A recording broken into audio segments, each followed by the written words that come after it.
백선엽 장군은 6.25 남침으로 적과 통일을 이룰 뻔한 북한의 의도를 막은 구국의 영웅으로 추앙받아 마땅한 인물이다.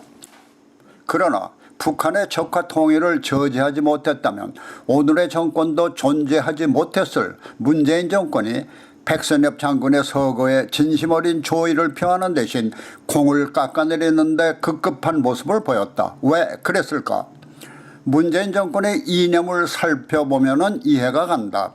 그것은 북한 정권 수립에 기여했을 뿐만 아니라 남침 전쟁에서 공을 세우며 북한의 훈장을 받은 김원봉을 국가유공자로 서훈하자는 문재인 정권의 시각과 지금 그가 통치하고 있는 그의 조국을 구함으로써 지금 그의 정권이 존재할 수 있는 기틀을 마련하는 데 공을 세운 백선엽 장군을 보는 시각의 차이에서 나타나고 있다. 남한으로 보면 백선엽 장군은 조국을 구한 영웅이지만 북한으로 보면 모처럼의 적과 통일의 회방꾼일 수밖에 없을 것이다. 그와 같은 북한의 시각을 남한에서 활동하고 있는 노모라는 여성 변호사가 적절하게 표현했다. 백선엽 장군의 국가현충원 안장을 둘러싸고 6.25 전쟁에서 우리 민족인 북한을 향해 총을 쏘아서 이긴 공로가 인정된다고 해서 국가현충원에 묻히는 하며 대전현충원에도 묻히면 안 된다고 강조했다. 마치 무장강도가 한 주택에 침입해 총을 휘두르며 가족들을 사지에 몰아넣고 전 가산을 탈취하려는 것을 막기 위해 정당하게 대응하는 것이 잘못이라는 역설이며 이는 적과 통일을 위한 북한의 남침과 비교할 때 북한의 남침 의도가 좌절된 아쉬움과 남침을 저지한 것이 잘못임을 간접적으로 표현한 것으로 보일 수밖에 없다.